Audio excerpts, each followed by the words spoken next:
How you doing, everybody? Welcome back to Big Frog's 4x4. Today we're going to be working on a Chevy 1500 that has a stripped lug nut, stripped stud in the axle of the truck. I'm going to show you how to remove it and install a new one. So stay tuned. The first thing we're going to do is make sure you jack the axle up, put a good secure jack stand underneath the axle, and make sure you chock the front wheels before you jack it up. Then you want to take a 22mm socket, and you want to have all these unscrewed. Some of the trucks have a pop-on style, so you take a screwdriver and there should be a slot somewhere in the wheel. You can put the screwdriver in there, turn it, and it'll pop the cap out. This has the screw-on style. I already have it all released. And here is the lug nut that is stripped out. The threads and stuff on the stud all got messed up. Alright, we got to remove the wheel first. 22mm.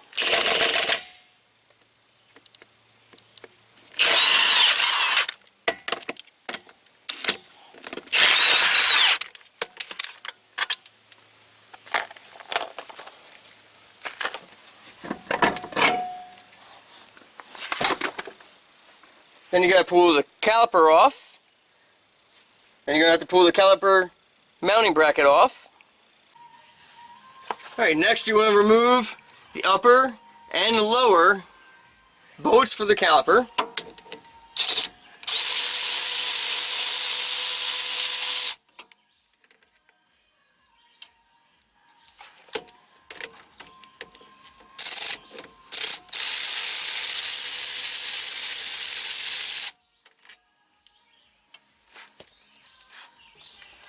Okay, once you have the bolts out, you got to remove the caliper. You can just take a pry bar or even a flathead screwdriver, such as one like this, and gently, don't pull back too much on the front, and pop the caliper off. Then you will set that up on your leaf spring. Now you have to remove these two bolts to get the caliper mount off.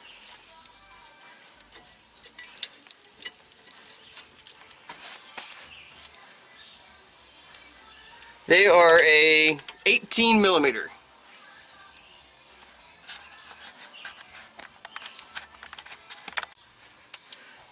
Now to break these loose, I used a 1/2 inch 18mm socket, 1/2 inch long ratchet. So they broke loose already. Run them off with a little gun.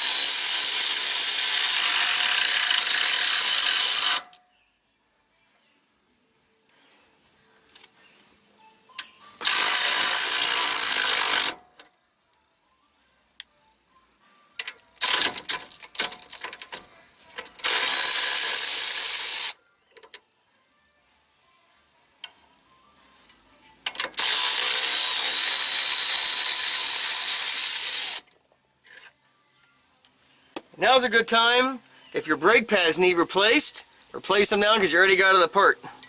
Might as well do both sides. And then your rotor can come off.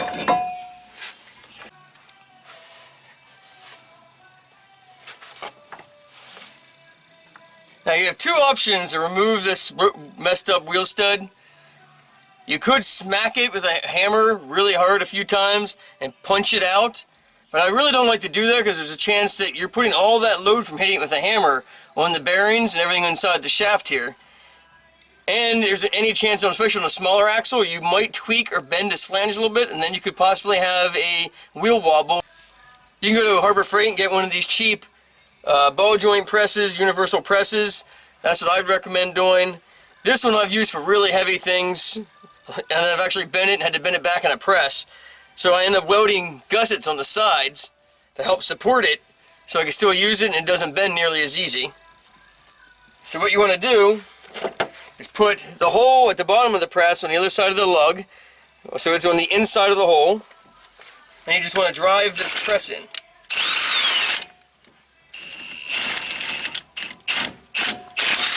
Just like that. Alright, once you have that loose, just pop that out.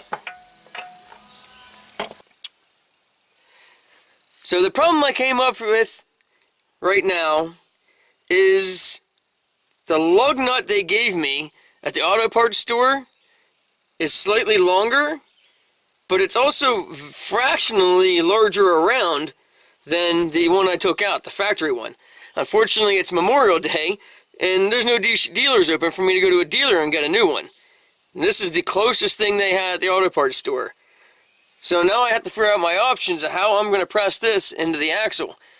I'm thinking about just doing a very slight ream on this, just make it just ever so slightly larger for this hole, for this one to fit in.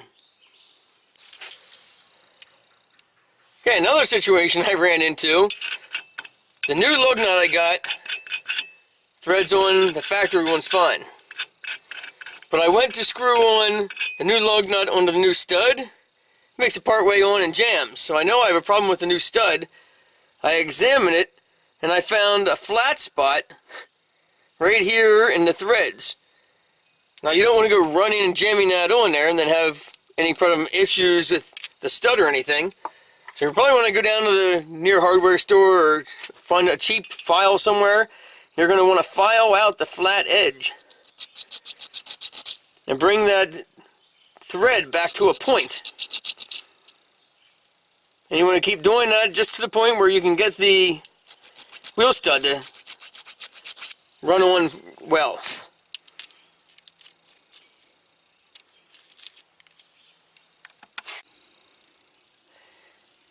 Now the file you want to use is going to be one that's a triangle or a square that has pointed edges. You don't want a round file, and that way it fits down in the grooves, and you want to run the point down in the grooves when you're filing it down.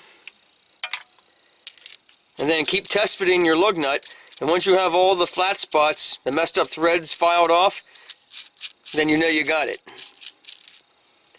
Now to install the wheel stud into the axle.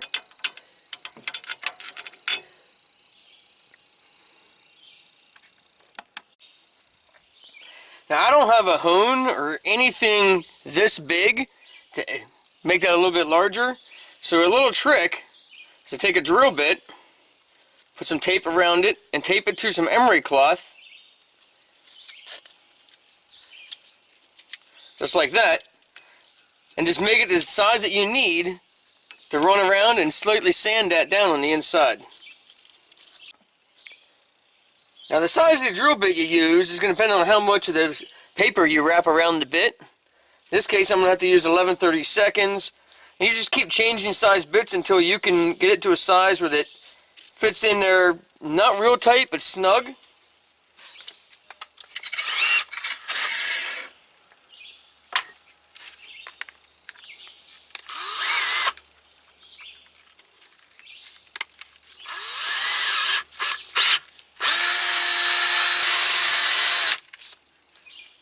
That's a good way also to remove lots of rust buildup and stuff from the inside of a wheel and side of a hole when you need to put something through.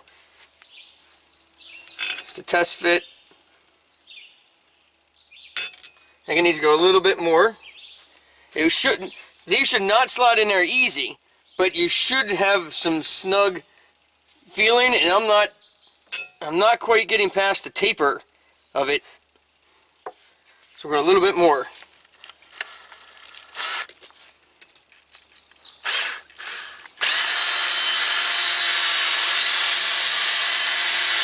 Make sure you work around the hole.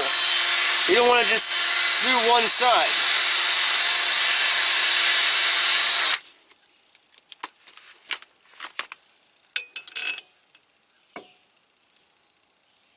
That feels a lot better. Okay, we'll set it in place.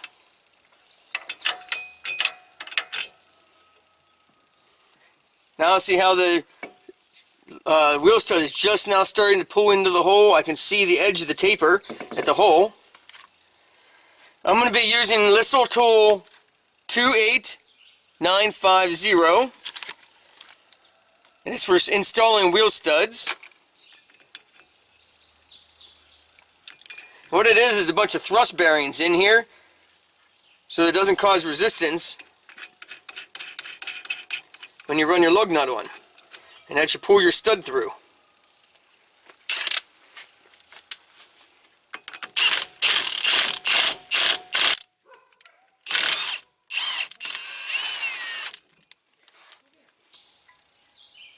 Alright, now you're ready to put everything back together.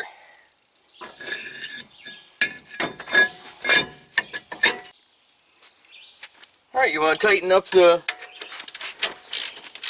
brake shoe mounts.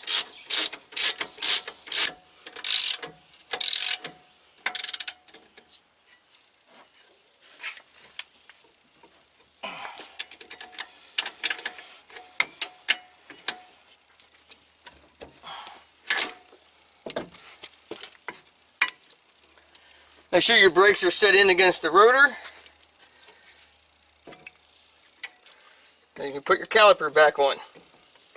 Now, if, like in this case, the caliper doesn't slide back on easily. You don't want to force it on because you don't want to mess up the backing plates of the shoes. You can get a C-clamp and press this just a little bit, just enough to get the pressure off so this slides on easy.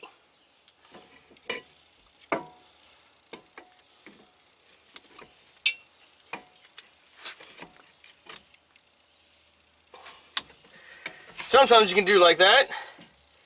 Put the caliper against the brake. Depends on how strong you are. And kind of pull towards you. Then I press that piston in a little bit, the caliper piston in a little bit, and then give you enough room to be able to slide this on.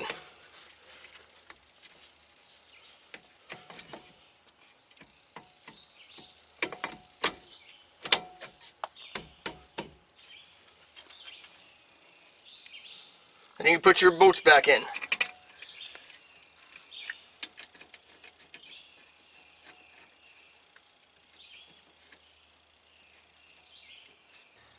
If you're running these lug nuts on with an impact, do not run them on real tight because you're going to come back with a torque wrench and torque them all, and you want to do them in a cross pattern. They call it star pattern. You go this one, back and forth. And that way everything is evenly torqued all the way around.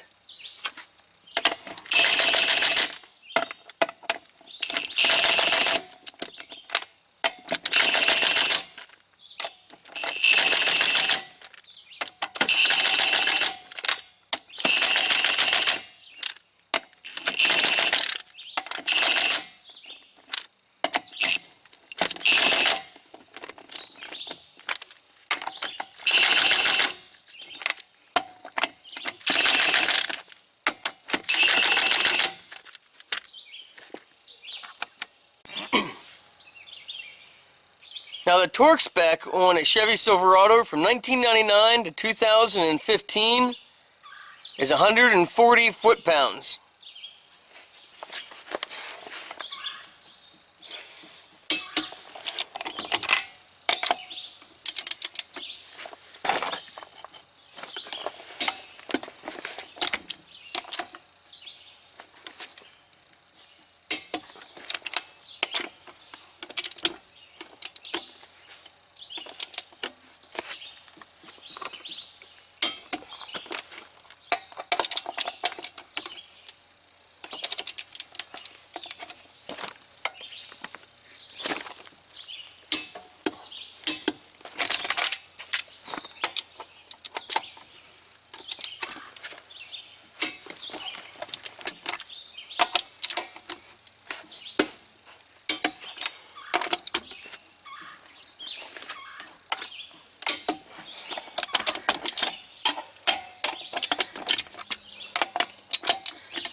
Then you put your caps back on.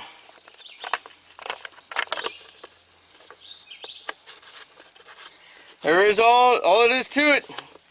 That's how you replace a broken or messed up wheel stud. As always, thanks for watching. Like and subscribe to my videos. God bless.